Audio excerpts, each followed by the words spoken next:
Hi, welcome back to Threads of Time. My name is Zephy and this is the only little place on the internet I have to show my knitting projects. I'm so out of sync. I'm also on Instagram as my full name, which is Zephania. I'll put it up on one of the sides and I'll link it down below. I like to show my knits there a little bit more in detail, and I think going forward this year I might write out a little bit more detail on my finished objects, because what I used to do is post in vintage knitting in a modern world, but I have been banned for being too helpful, which is really the only way to put it. So yeah, all my posts from there are gone. It's kind of like the biggest, well, one of the biggest places for vintage knitting. I'm sure there's a Ravelry group, but I, as a millennial, have always used Facebook, and like now I only really use it for groups. So yeah, bit of drama, I guess. I have one finished object. It's not finished because I haven't blocked it or woven in the ends, but it's all sewn up, and I will try and add a photo if I finish these last little bits before I edit this video. If not, it will be on my Instagram. I want to be better at photographing my finished objects, and this is actually the first finished object of 2024. I guess you could say it took like 4 months, but it wasn't non-stop knitting because I did stop on it for a little while. This pattern is from an Etsy seller called Wool Time Fun. It's like that classic 50s batwing. I did the 3/4 length sleeve, and I knit the smallest size, but I did the length for the size up. So the body is the second size length and the sleeves are like a couple of stitches longer because I did the same there. And it does come down just past my elbow, which I like. A lot of my true vintage knit sets are about that length. So, and I really like the open neck. It is actually supposed to button, so there are buttonholes in this knit, but it doesn't quite overlap, which is fine. I used Tandy yarn 4-ply. I got gauge. I knit the smallest size with some modifications. What else? I did the like, what do they call it? The back stitch for the shoulder seam, but I did mattress stitch for the side seams. Just because I find it's a little bit more invisible than a back stitch. And I noticed on my previous batwing sweater that I don't know, I don't like that really prominent side seam. One thing I hope that will be fixed in blocking out, and I've seen it happen with a few of my knits, and I'm wondering if it's the way I increase or if it's possible that it's the way I sew up the seams, but they always kind of like bubble. And I don't like that, so I'm hoping it'll fix itself in blocking. If not, I might, because you can kind of see, probably not so clear, it's hard, the camera, a little tiny square that you can see yourself in. I'm actually using my big camera this time and not my phone, so I can see myself properly. You can see, like, you know, the increases stop here, and it's kind of in where the line where it kind of bubbles. So I'm wondering if I need to change the increase sequence or something. So we shall see.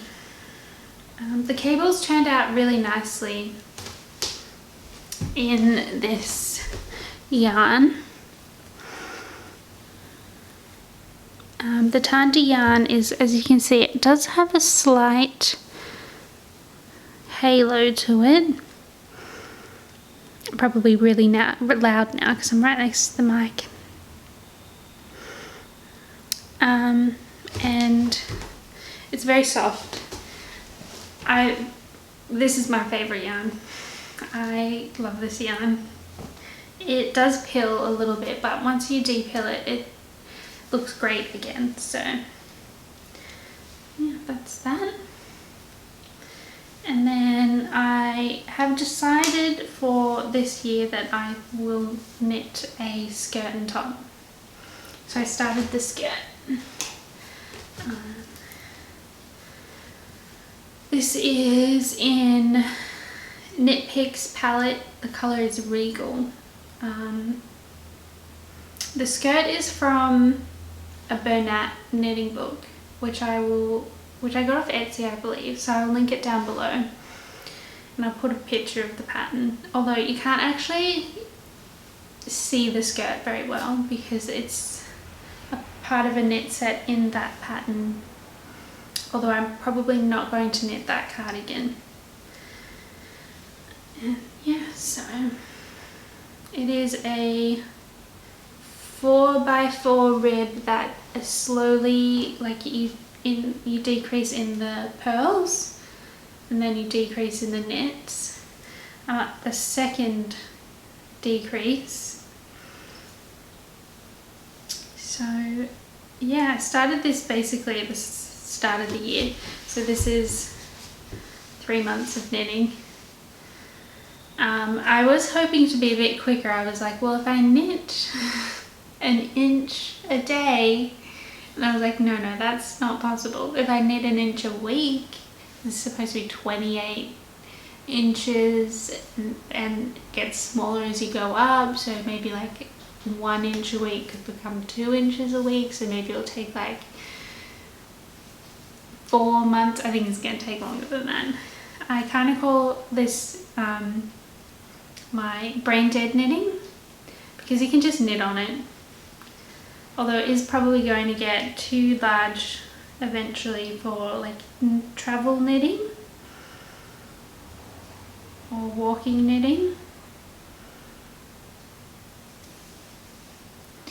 But yeah, I'm not sure what top I want to knit. My first plan was a cardigan, but I don't know. My plan is that, you know, Knit Picks palette is very accessible. The colours are always in existence.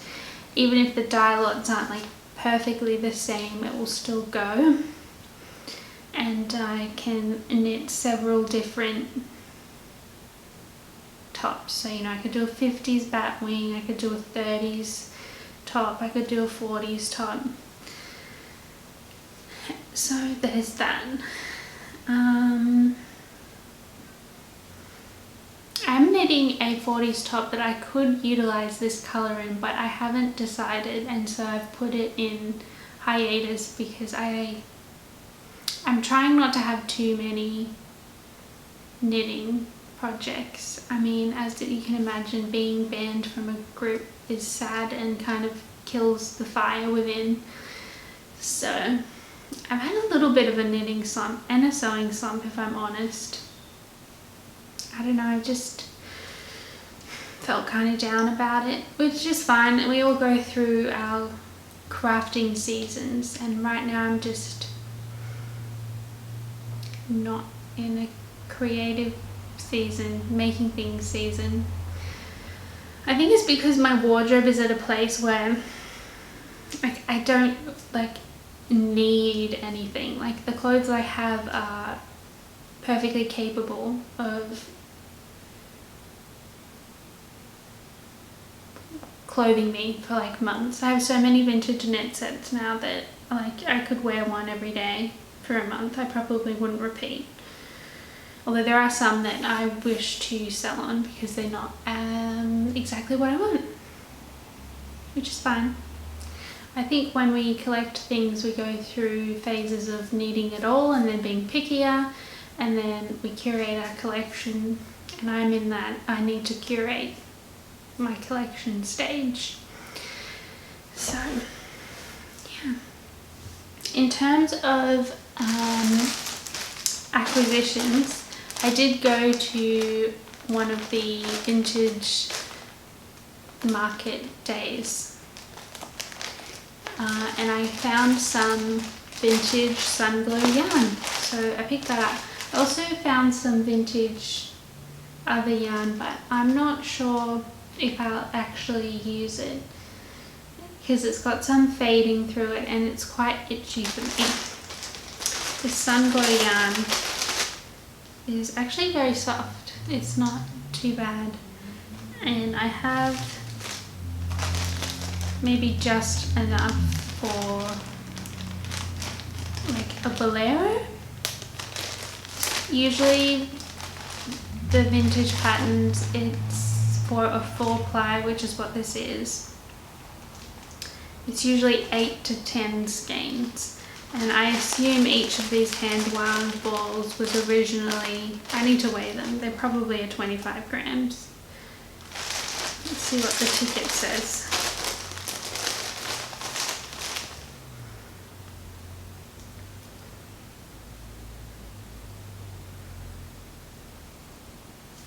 Doesn't have the meterage, which is also very common, or the grams, also a problem. Here, I'll bring it closer so that, see if it will focus.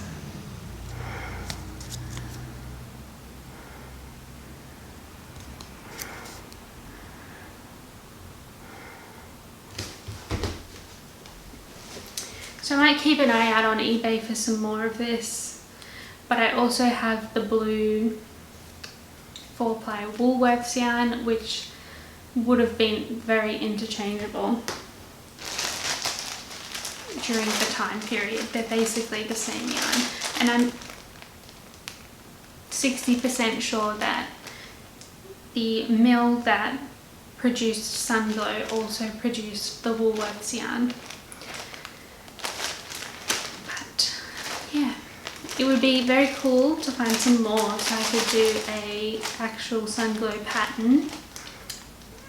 Most of the Sunglow patterns I have call for the 3-ply, and the ones that call for the 4-ply need more than this. So if you have any Sunglow 4-ply patterns suggestions, I'm all for it. If not, I will try and find another colour and then I can do one of their colour work projects. And yeah, that's pretty much it for knitting. It's been pretty quiet here. Apart from that second-hand acquisition, I have not acquired any new yarn this year. I kind of want to work through a little bit of my stash, and I held off from buying more Cormo, even though I really want to, because I haven't used the Cormo I have, and when you knit vintage patterns, you kind of stick, once you find a yarn that works, you kind of want to stick with it, and the hand-dyed yarns don't always work perfectly.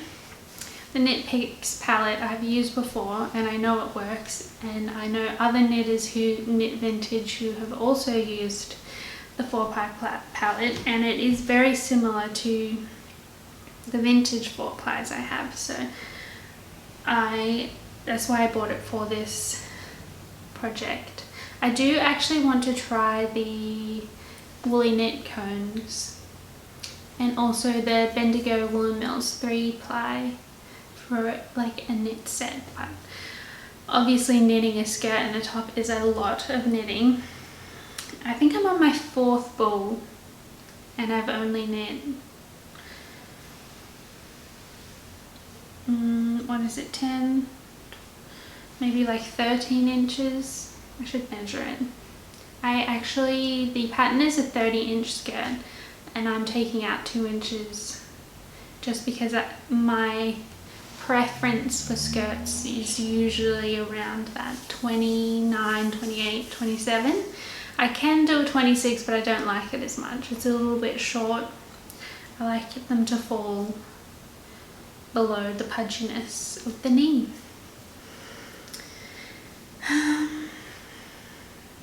The sewing pattern I have started is one I've done before, and I have actually been having problems with it, which is kind of annoying considering I've sewn it before. So I'm not going to show it until I think I've almost finished it, because that way I can show the finished project. But yeah, that is pretty much it for me. I think a 2-month schedule is probably gonna be what it is for this year, just because when you knit 9, 8, 7 stitches per inch, you basically don't get anything done quickly. This is not a channel where I will, well, if I leave it for every 2 months, I will probably have a finished object or almost finished object. And the reason why this video was delayed was because I don't like recording unless I have something to actually show. Because, you know, sure, I can show you this and I can talk to you about it, but anything I do for changes, we won't know is successful or not until the actual project is finished. And you know, a part of the reason why people who knit vintage like being in vintage knitting groups is because yarn choice and all that really play a huge role in how a pattern knits up, and whether or not we like it, whether or not the yarn worked, whether or not the drape is right. And so I want to show, when I show completed objects, I want to be able to articulate, you know, like, I'm this size, I knit this size, I got this gauge, I used this yarn, these needles, so that when other people attempt a vintage knitting pattern, they're a little bit less intimidated by the chance of failure, basically, because, you know, you're putting in 3 months plus of knitting into these projects. It can be very disheartening when they don't turn out exactly as you like, or maybe you knit like your bust size but it's way too big even though you hit gauge. I find that my bust size is probably like a 37-inch, but I can easily knit the smallest size, which is a 32 to 34, and it will still fit me because I have a very narrow frame. And maybe our yarn, because of the way it's processed, even if it's not fully chemically processed, maybe it's a little bit more stretchy than vintage yarn. But who knows? So anyway, this was a bit of a ramble. I hope you enjoyed it at least. And if you have any questions about my knitting projects, leave a comment down below and I will try and answer them. If you want me to find a pattern, send me an Instagram message and I will try and find it for you. But yeah, thanks for watching, and I will see you next time I feel up to recording. Bye.